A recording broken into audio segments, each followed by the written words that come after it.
बिस्मिल्लाहिर्रहमानिर्रहीम और अस्सलाम वालेकुम। 2 मार्च और पाकिस्तान में इतवार की शाम। आज अभी तक की अहम खबरें और मेरा तज्जिया।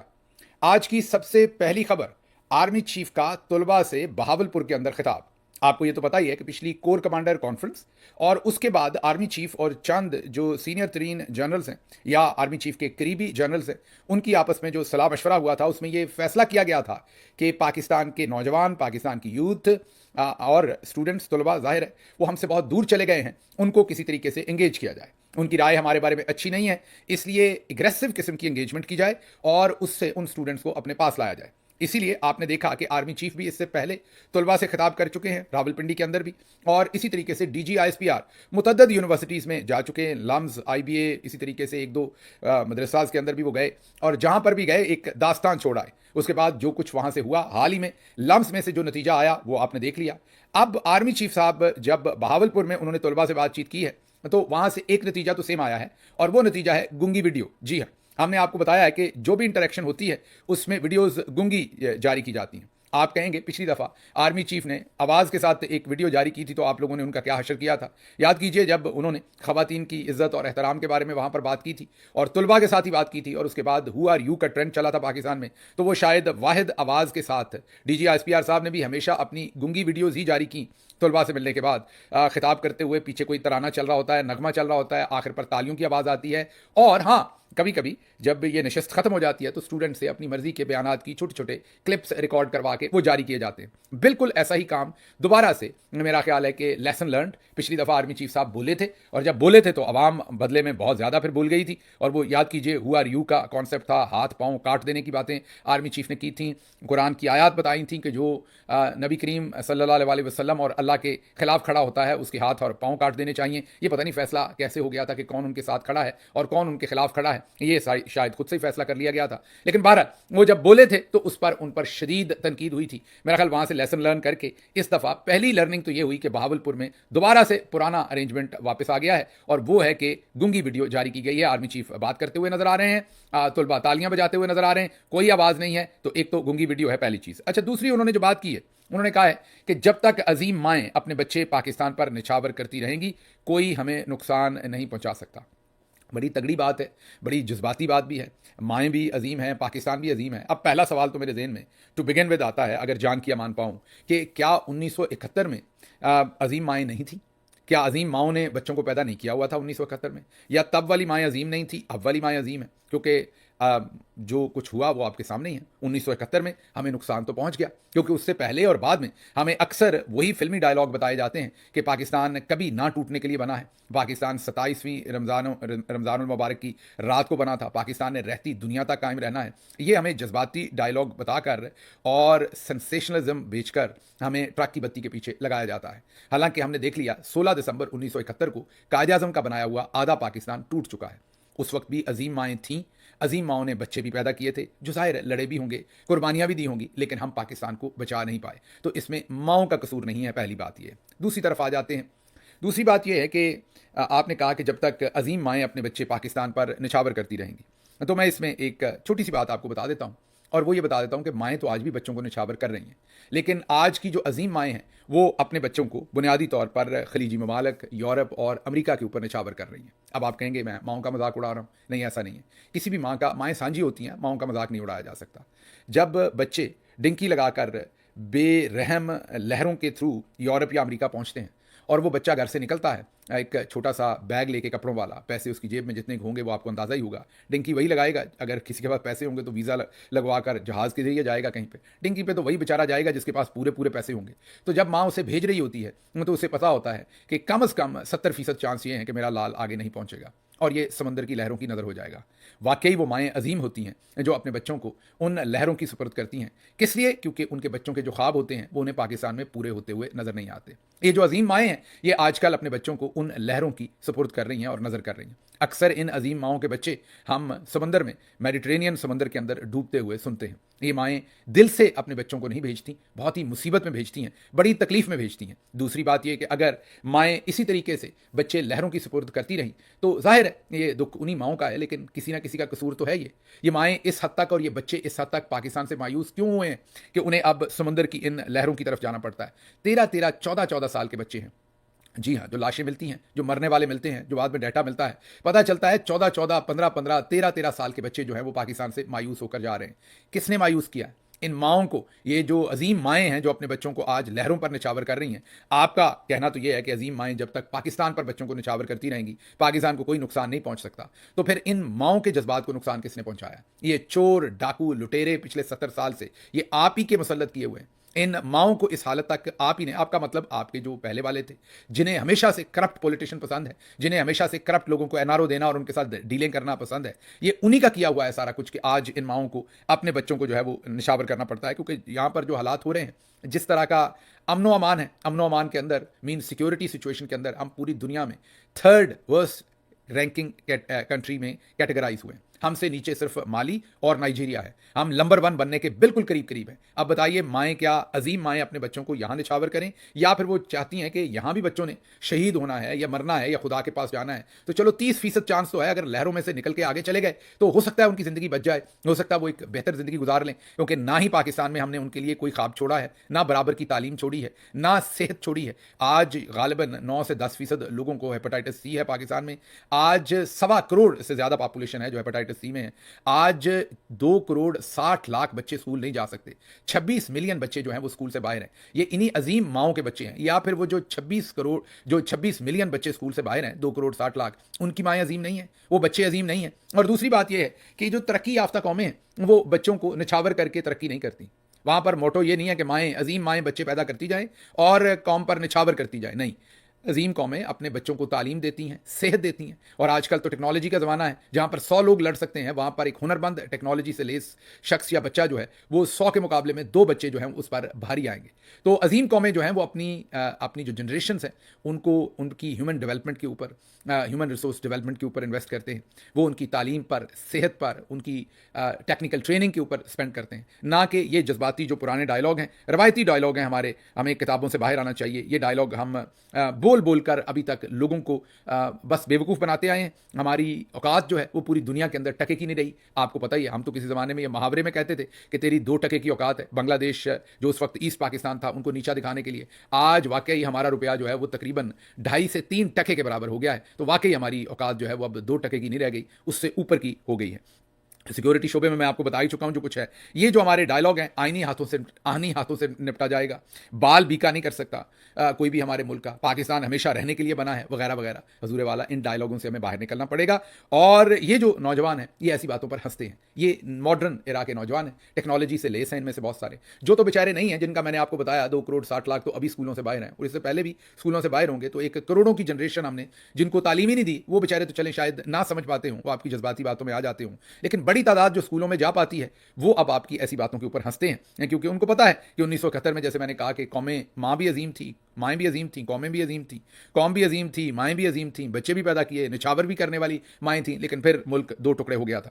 काली एक बच्ची ने टेलीविजन पर बताया कि ये जो मुसल्लत करदा चेहरे हैं जब हमारे सामने आते हैं तो हम टीवी चैनल बदल लेते हैं। जी हाँ, ये 2-3 दिन पहले की बात है कि एक बच्ची ने टेलीविजन पर आकर ये कहा कि जब मरियम नवाज़ की तस्वीर सामने आती है तो हम चैनल बदल लेते हैं। अब बजाय इसके आप उन बच्चों को जवाब देने की, आप ये मैसेज देते हैं कि जब तक अजीम माएँ बच्चों को निछावर करेंगी पाकिस्तान रहेगा।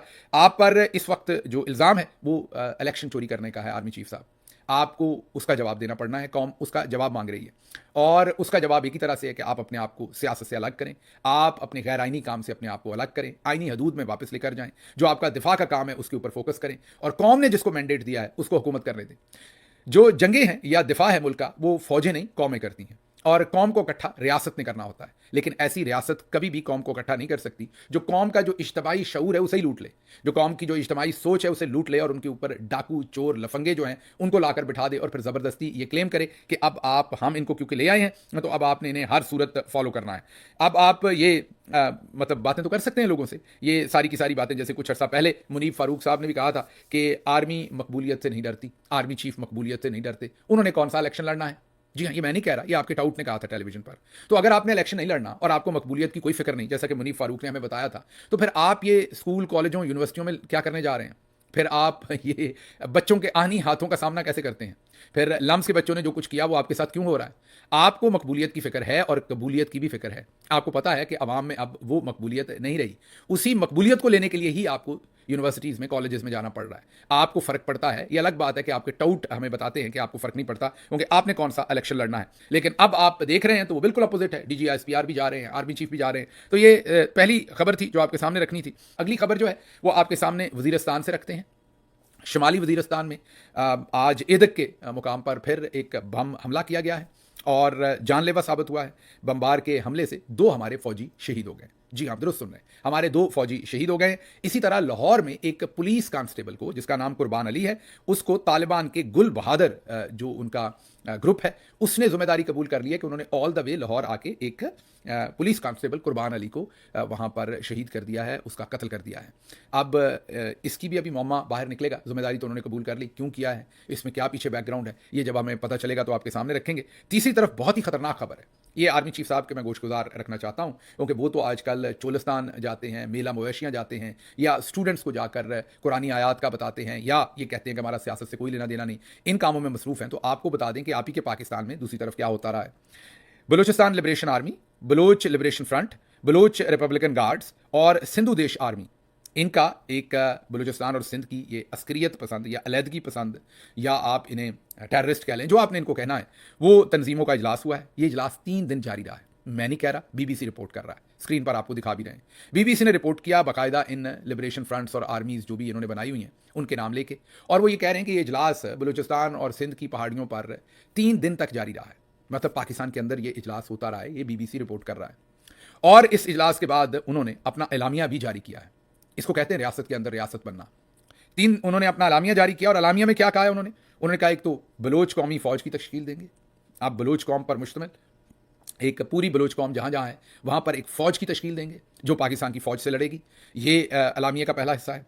चीन के प्रोजेक्ट्स के खिलाफ मजीद कार्रवाइयाँ करेंगे। जो चीनी इंजीनियर्स या दूसरे प्रोजेक्ट्स यहाँ चल रहे हैं उनको मजीद टारगेट किया जाएगा, कत्ल करने की कोशिश की जाएगी, उन पर दहशतगर्दी की जाएगी, मजीद कार्रवाइयाँ की जाएंगी। पहले ही आपके अपने वजीर दिफा में बताते हैं कि कई दिन एक गाड़ी बारूद लेकर पाकिस्तान में घूमती रही और आखिरकार उसने अपना ठिकाना ढूंढकर कई दिन, वो शायद चमन से या पता नहीं किस जगह से वो दाखिल हुई, पूरा उसने हज़ारों मील का सफ़र तय किया और जाकर कराची में उसने चीनी शहरी जो यहाँ पर थे, हाई वैल्यू चीनी टारगेट जो था, उसको टारगेट किया और उसकी गाड़ी को बम से उड़ा दिया। जाके वो गाड़ी जो बारूद से भरी थी उसमें टकरा दी और उससे 2 चीनी, मेरा ख्याल हाई वैल्यू जो पर्सनैलिटीज़ थी, उनको कत्ल कर दिया। उसके बाद से चीन के भी हमारे साथ ताल्लुकात जो हैं वो सर्द गर्म है, वो भी आपको पता है। तो उन्होंने एक तो चीनी प्रोजेक्ट्स के ऊपर मजीद कार्रवाइयों का फैसला किया अपने एलामिया में, और तीसरा पाकिस्तान आर्मी के जवानों के खिलाफ गरीला कार्रवाइयों में इजाफा करने और उनकी इंटेंसिटी को बढ़ाने का फैसला किया गया। ये एलामिया जारी हुआ है, लिखा हुआ एलामिया जारी हुआ है, बीबीसी ने इसे रिपोर्ट किया है। लेकिन हमारी अब दूसरी तरफ हम क्या कर रहे हैं, अब मैं आपको बताता हूं। हम क्योंकि नंबर 1 है, इसलिए हम सबसे पहले अहमद फराद जो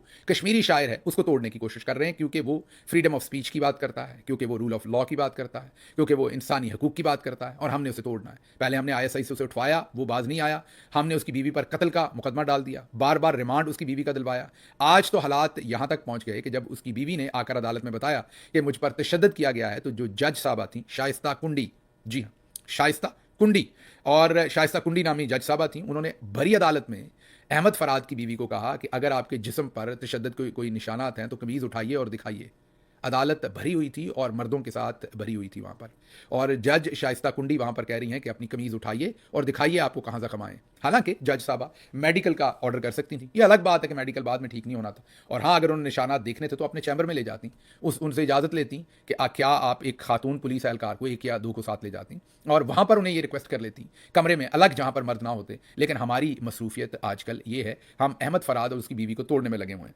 फिर PTI के घरों के ऊपर जो छापे हैं, मार धाड़ है, उनको हमने सीधा करना है हर सूरत। ओवरसीज़ पाकिस्तानियों के पीछे लगे हुए हैं हम, उनके पासपोर्ट कैंसिल करने हैं, उनके शनाख्ती कार्ड कैंसिल करने हैं। फिर नंद और भावज की चैट हमने लीक करनी है, पहले वो ट्रैक करनी है, लीक करनी है, फिर उसको उसमें से जाली चैट शामिल करनी है, मर्जी के मफहूम निकालने, मर्जी के लफ्ज़ डालने, और हम इन चीज़ों में मसरूफ़ हैं। और दूसरी तरफ हमारे आर्मी चीफ जो हैं वो मेला मवेशियाँ और तुलबा के साथ बातचीत में मसरूफ़ हैं, और मैंने जो कुछ एदक में हुआ वो भी आपके सामने रख दिया, जो बलूचिस्तान लिबरेशन और रिपब्लिकन गार्ड्स और पता नहीं कौन कौन मिलके इजलास कर रहा वो भी आपके सामने रख रख दिया। अगली खबर आपके सामने रखेंगे, खुजदार हमला, JUI फे के 2 रहनुमा जो हैं वो हलाक हो गए हैं, शहीद हो गए हैं। खुजदार के अंदर भी दहशतगर्दी में JUI फे के 2 एहलकार जो थे या रहनुमा थे उनको खुजदार में टारगेट करके मार दिया गया है। ये मामला जो है चल रहे हैं। और भी खबरें थी लेकिन अभी वक्त ज़रा थोड़ा पूरा हो गया। जाते जाते आपके सामने हिंदुस्तानी क्रिकेटर हैं युवराज सिंह को तो आप जानते हैं, 90s में उन्होंने क्रिकेट खेली हुई है। उनके वालिद योगराज सिंह